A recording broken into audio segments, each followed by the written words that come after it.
Hello everyone, welcome to my channel. I am Neha. आज हम करेंगे क्लास 12 बिजनेस स्टडीज़ एंड आज का हमारा टॉपिक है difference between authority, responsibility and accountability. And guys, इस चैनल पे हम जितनी भी वीडियोस करेंगे वो सभी एनसीईआरटी की बुक्स में से करेंगे। तो सबसे पहले मीनिंग जानते हैं इन सब का। क्या मीनिंग है? अथॉरिटी का मीन है राइट टू कमांड, यानी किसी को भी ऑर्डर देने का जो पावर है आपके पास वो होना, या कोई भी डिसीजन लेने का पावर आपके हाथ में होना, यानी आपके पास अथॉरिटी है। नेक्स्ट है रिस्पॉन्सिबिलिटी। क्या चीज़ है?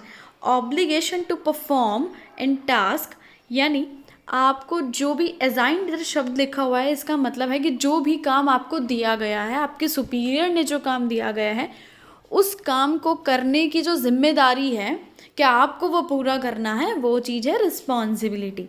नेक्स्ट है अकाउंटेबिलिटी। अकाउंटेबिलिटी का मतलब क्या है?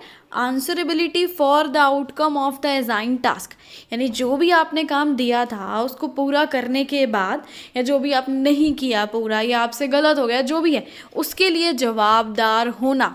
ठीक है, कि भाई ये काम क्यों ऐसा किया, क्यों ऐसा नहीं किया, उस चीज़ का आंसर देना, वो होता है अकाउंटेबिलिटी।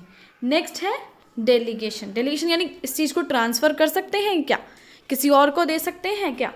तो अथॉरिटी जो है हम डेलीगेट कर सकते हैं, यानी एक मैनेजर अपने सबॉर्डिनेट को, अपने नीचे काम करने वाले बंदे को अपनी हिस्से की थोड़ी सी अथॉरिटी यानी थोड़ी सी पावर दे सकता है।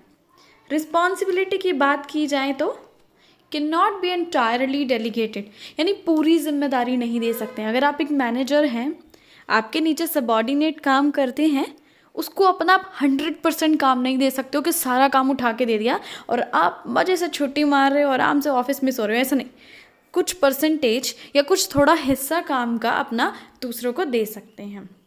अकाउंटेबिलिटी क्या है? Can not be delegated at all. Accountability तो किसी को दे ही नहीं सकते। जैसे कि आपके पापा ने आपको काम दिया, ठीक है, बोला बेटे ये काम कर देना, आपने वो काम नहीं किया, तो उस चीज़ को आप ऐसे नहीं बोल सकते नहीं पापा मेरी गलती नहीं है, पापा बहन की गलती होगी, मेरे को क्या पता, आपने काम दिया था लेकिन मैंने नहीं किया, लेकिन गलती बहन की है। ऐसे नहीं हो सकता ना। उस चीज़ को जो वो आंसर देना है आपको, वो चीज़ को आप दूसरों पे नहीं डाल सकते हैं। गलती आपने करी है तो आप ही जवाबदार होंगे। आगे पढ़ते हैं ऑरिजिन। कैसे आती है अथॉरिटी, कैसे मिलती है अथॉरिटी? अथॉरिटी मिलती है आपकी फॉर्मल पोजीशन से, यानी आप जो भी जॉब करते हैं, जो डेजिग्नेशन है आपका, रैंक है, आप कितने ऊंचे लेवल के मैनेजर हैं, उस चीज़ से आपको मिलती है अथॉरिटी, यानी पावर, कि किस चीज़, किस बंदे को आप कमांड कर सकते हैं, ऑर्डर दे सकते हैं। नेक्स्ट है रिस्पॉन्सिबिलिटी। रिस्पॉन्सिबिलिटी कैसे मिलती है?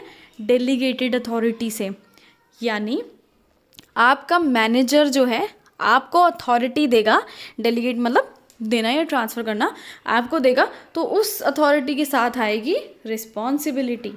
अकाउंटेबिलिटी कहाँ से आती है? Arises from responsibility. रिस्पॉन्सिबिलिटी यानी जो आपको काम दिया गया है, जो आपको काम दिया गया है उसके लिए जवाबदार होना कहलाता है अकाउंटेबिलिटी। ठीक है। नेक्स्ट है फ्लो। कैसे फ्लो होती है, ये अपवर्ड या डाउनवर्ड? अथॉरिटी की बात की जाए, पावर की बात की जाए, तो ये कैसे फ्लो होती है? डाउनवर्ड, यानी हमेशा एक सुपीरियर, एक मैनेजर जो होता है, एक सुपीरियर जो होता है अपने नीचे वाले सबॉर्डिनेट को अथॉरिटी दे सकता है। अब एक क्लर्क तो किसी को जिम्मेवारी नहीं दे सकता ना, क्लर्क जाके सीईओ को जिम्मेदारी दे दे, ऐसे तो नहीं होता ना। आगे है रिस्पॉन्सिबिलिटी, अपवर्ड फ्लो होती है, यानी सबॉर्डिनेट को काम करके देना होता है, किसको? सुपीरियर को देना होता है, यानी अपने मैनेजर को हमें काम करके देना है, तो ये ऊपर की तरफ फ्लो होती है। अकाउंटेबिलिटी कैसे फ्लो होती है? ये भी अपवर्ड होती है, क्योंकि जवाब कौन देता है? सबॉर्डिनेट देता है। और किसको जवाब देता है?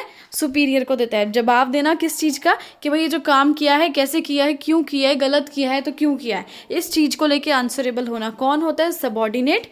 और जवाब किसको देगा? सुपीरियर को। इसके बाद वीडियो खत्म हुआ। Thanks for watching this video. Please like share and subscribe.